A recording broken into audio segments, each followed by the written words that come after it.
Hello, we're here at ATD 22, and I have the pleasure to interview Julie Winkle Giulioni. She's a speaker, she's an author, she's a consultant. She just wrote a great book, and we're going to talk about career development. Julie, please, can you tell me what is career development for you? Oh, that's such a great question, because what I've found over the last 10 years of field research is that careers are big, beautiful, juicy, meaningful, soul-nourishing things in our lives. And yet when we start talking about career development, we default into these very small definitions of climbing corporate ladders or moving around the hierarchy. So for me, career development is really about accessing what's of greatest interest to you and finding expression for that and a way to learn from that in the workplace. But that kind of stands in stark contrast to the default thinking that many of us have. And so that was why I wrote Promotions or So yesterday, to help organizations and leaders redefine career development, to stop conflating it with promotions and give people many more opportunities to grow and thrive. Yes, because sometimes the promotion is not available, and it's not just that. What do you recommend the leaders to do? Because sometimes they are kind of afraid to talk about career development because they don't have like a new position or something. So what do you suggest them to do? Yes, and you're right. Leaders are so nervous about having these conversations, in some cases because they feel like they don't have the skills, but in many cases because, as you said, they feel like they anticipate that everybody wants that next promotion or a role or a move, and they have pitifully few of those to go around. And so a manager who's feeling like that needs to do a couple of things. First of all, my research with Beverly Kay for our first book, Help Them Grow or Watch Them Go. I love the name. Thank you. Yes, it was inspired by Beverly. So the research that we did, we asked people, what do you want most out of a career conversation with your boss? Number one answer was creative ways to use my skills and talents. Creative ways to use my skills and talents. I mean, what manager doesn't want that? What organization doesn't need that? So that's the first thing, is to, as a manager, be open to the possibility that maybe people want something different than you think. And then that opens the door to item number 2, which is talk to your people and figure out what's interesting to them. Because managers will be stunned at the breadth of ways people want to grow that are well within their control, within their sphere of influence. Oh, that's so great to learn about that. And please tell me, why people leave their jobs? Do you have it has something to do with this career development and what people are missing? And please, can you expand on that, please? Yeah, for sure. LinkedIn did some research recently, and 83% of the people who have left a job report that lack of growth and development was one of the top reasons. Now, we know during this time of great resignation, there are lots of other reasons people are going, but career development has been and continues to be one of the primary reasons people join a job, leave a job, stay with a job. And so managers who appreciate the absolute criticality of that are in a great position to help stem some of this tide of talent. Yes. Do you have steps? I want to look at the dimension of the leader and the individual as my career. What should we do if my manager or if my leader is not this person that will help me develop my trajectory? What can I do? And me as a leader, how can I improve my performance? Looking at the real individual and their needs, and what it will be important for them to grow.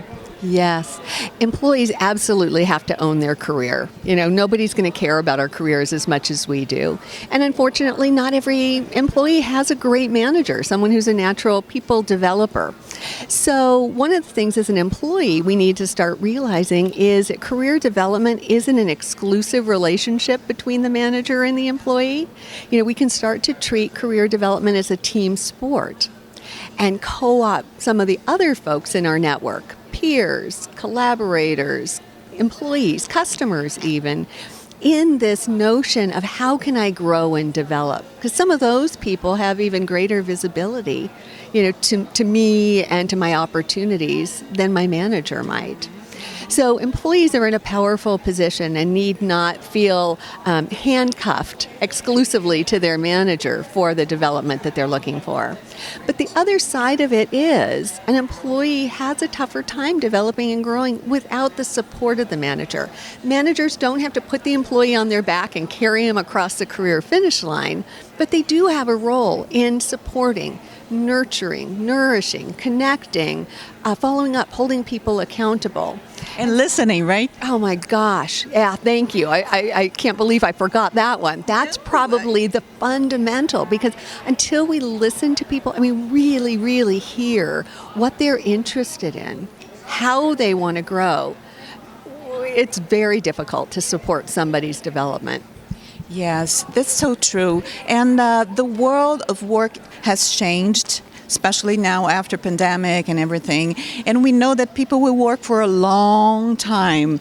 So maybe this is like the reason why new generations they need more from their work life, and they're asking for more quality. And can you expand on that, please? Yeah. And what I love about the newer entrants to the workplace and the sensibilities that they're bringing is they're giving all of us, even the older among us, permission to also get in touch with the fact that we want our jobs to do more jobs for us.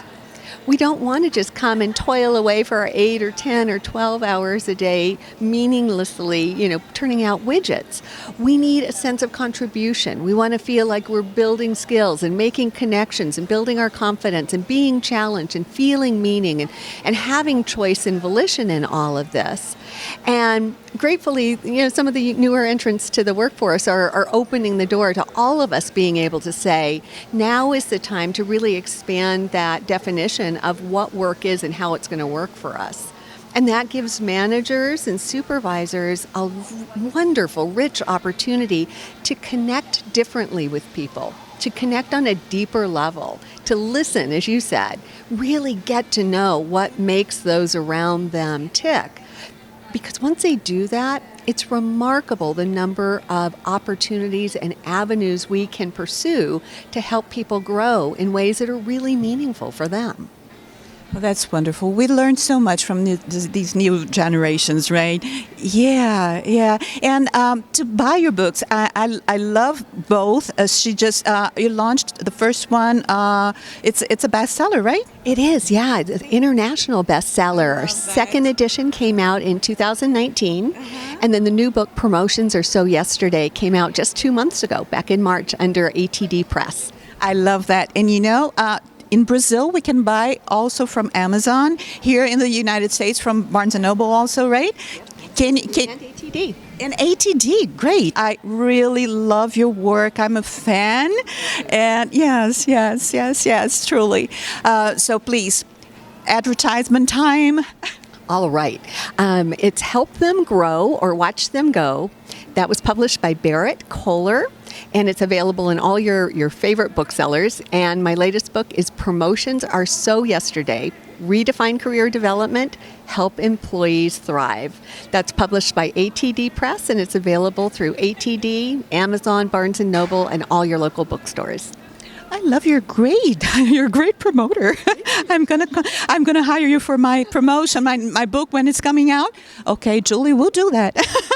You got it. It was a pleasure. Thank you so much. Congratulations for your work. Thank you, dear.